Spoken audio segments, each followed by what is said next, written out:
Hello friends, I hope you're well. It's TechManPat. Today we are checking out the AOC CU34G2X 34-inch gaming monitor. It is of course curved and it is of course high refresh rate. So let's go through the features and then I'm going to talk about what works and what doesn't work.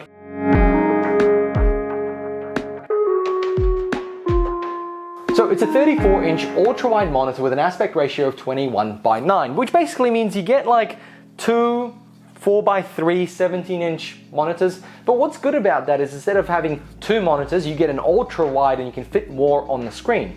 And obviously the idea is that it's also more immersive. And that's where the curvature comes in. This is a 1500R curvature. I have a monitor that I can compare straight to this monitor right behind me, the Asus PG34 8Q monitor, which is also a ultra wide, same size, 34 inches, and it also has a very high refresh rate, but not as high as this one right here. So with the features of this monitor, we get a high refresh rate at 144 Hz. It has a 1 ms gray to gray, but it kind of feels a little bit more like 3. For some reason, there's a little bit of delay when sending out those pixel changes, and so you get a bit of ghosting, edging on the round, but overall at 144 Hz it's absolutely fantastic. So if you're looking for an ultra wide monitor with 144 Hz at a budget of around $800, this is the one to get.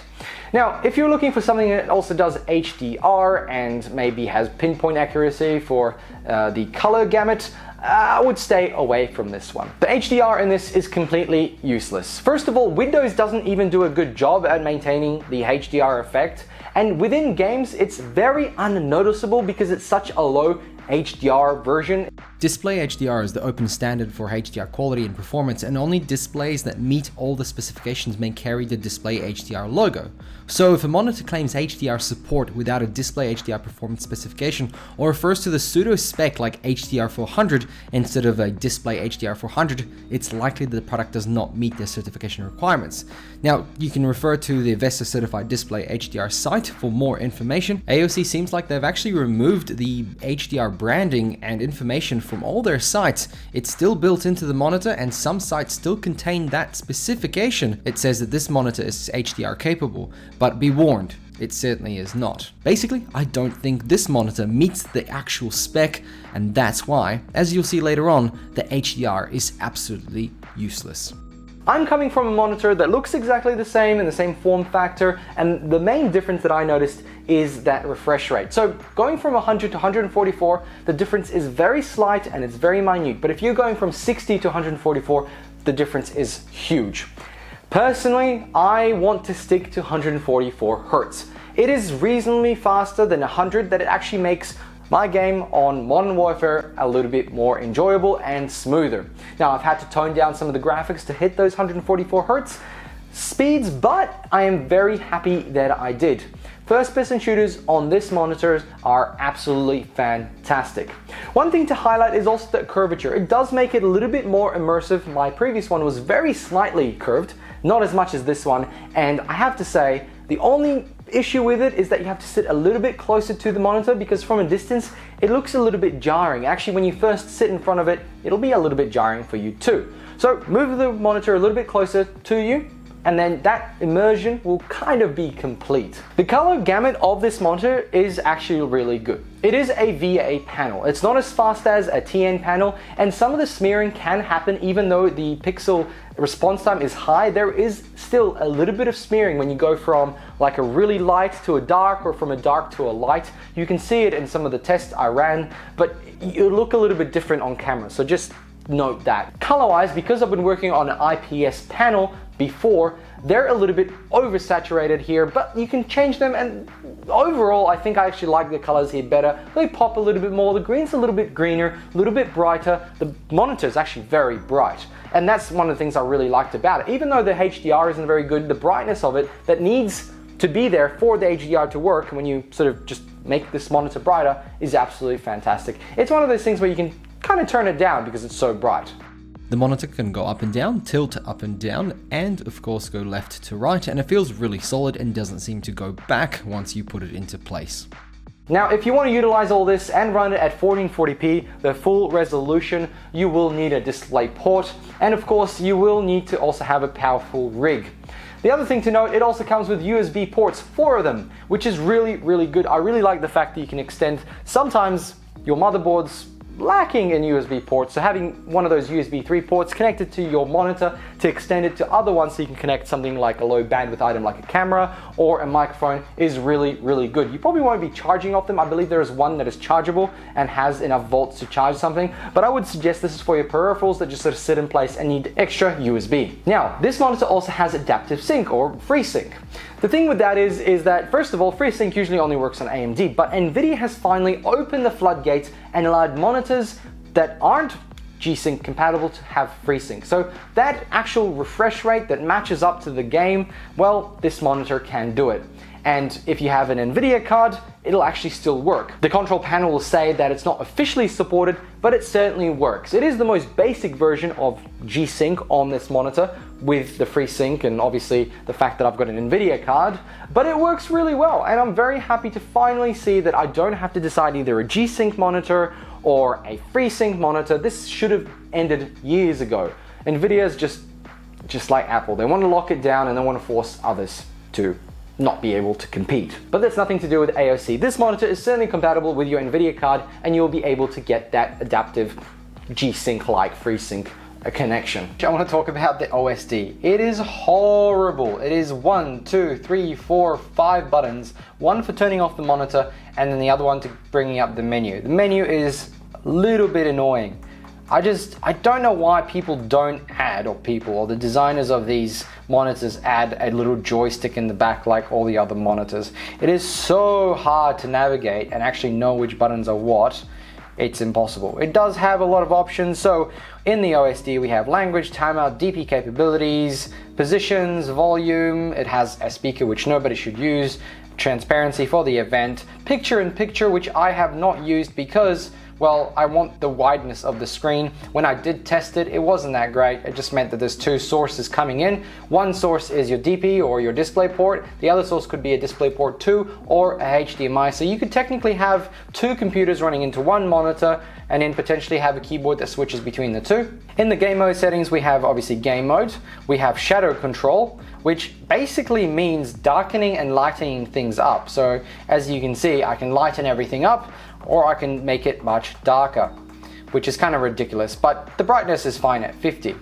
We also have game color, which we can just switch to now, and I'll show you what that effect does. Things just become so much more red. We can also make it a little bit blander, so the game is almost black and white, which looks pretty cool. Now we're gonna turn on HDR just to sort of display what happens with Windows.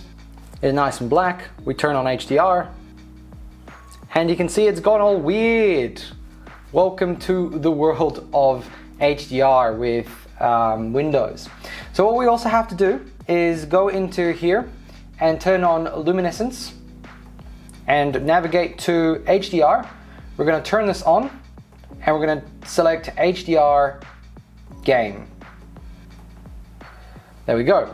Now, one of the problems with this HDR is that the writing and everything has gone all weird and it's hard to read. And some of the refresh rate is also gone. You can see the grays aren't that great. So what we're gonna do is we're actually gonna open up a game. We're gonna play Shadow of the Tomb Raider. It has full HDR built into the game, but as you can see, the HDR just looks terrible. Let's see if we can change it from HDR movie. Okay, that's pretty bad too. Display HDR, that's a little bit better, but the yellows here are just not that great. So in here, we're going to turn on HDR in the game, maximum luminescence. We're going to press OK. Now, as you can see, HDR mode is fully enabled in this Tomb Raider game, and it looks nice. I think it looks fine as it is. If I had no comparison, I would say it looks quite nice. You can see here, if we go into some of these areas where there are some light coming through, the colors look still a little bit washed out, but the brightness of these areas is quite nice. I'm not sure if you can see that on camera. So what we're going to do next is we're actually going to quit this game, turn off HDR, and then see how it looks. A lot of these areas are already brighter with the sun, for example here. The greens aren't as green, but they look a little bit nicer. This area is just more colorful. The other one was much darker, a little bit bland. All I'm going to say about the HDR in games is that it's not very good for gaming, so don't even bother enabling it. It just doesn't seem to work from a layman's point of term. You can't just turn it on and off you go.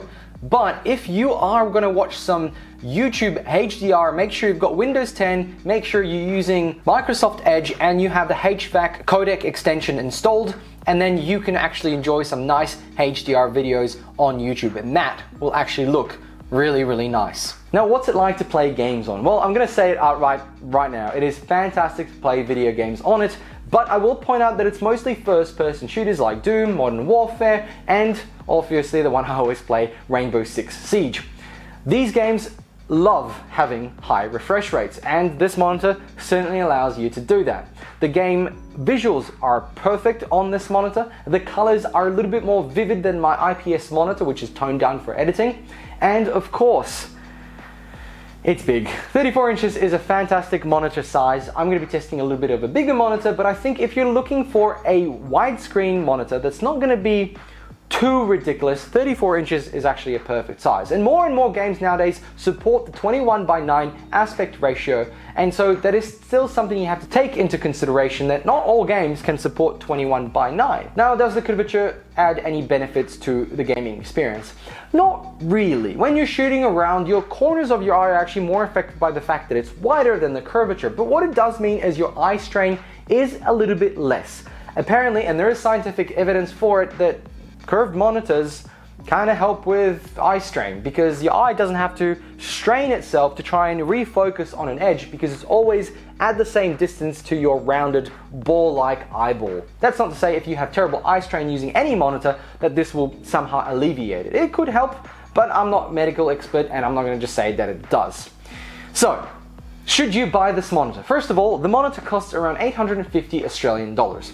This is by far one of the cheapest ultra-wide monitors with this kind of spec, except obviously minus the HDR and 10-bit. I would suggest don't even bother if you wanted to get for that. This is a gaming monitor, 144 Hz refresh rate. It has 1440p, which is great. Like, that's the sweet spot for this size monitor, because you can run it at those high refresh rates without having a beast of a rig like a 2080 Ti or anything. You can go lower, hit those high refresh rates, that 1440p resolution will look brilliant. And so originally when I decided on buying my ASUS monitor, which cost 1,400 Australian dollars, comparably to this, and I've had the choice between the two, even though the other one was G-Sync and has no HDR and is IPS, I would have chosen this. The VA panel shows its true colors. It has great colors, it looks fantastic. It is certainly much more for gaming than editing or doing that sort of Photoshop work, but if I had the choice back then, I would have chosen this monitor. It also has a VESA mount. That means you can mount it onto a wall and get rid of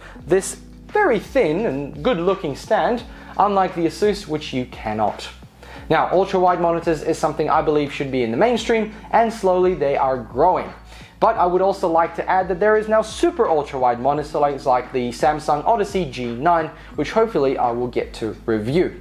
So if you're in the market for an $850 monitor or an $800 monitor, depending on maybe a sale price, you certainly have to put some time to looking at this one. And finally, one petty thing that I really like about this monitor is there is no power brick included. It just comes with a 3-pin power plug and that's it. I'm sick and tired of having all these massive bulky power bricks lying around under the table. Just have one cable, build it into the monitor. It can be a little bit thicker, it's not a problem. Friends, thank you very much for watching. Hope you enjoyed this review of the AOC 34-inch 2nd gen. Just to note, this is the G-Line 2nd generation. Thank you very much for watching. Like and subscribe. Let me know what you guys think in the comments, and let me know what other monitors I should check out. Thanks for watching, and bye!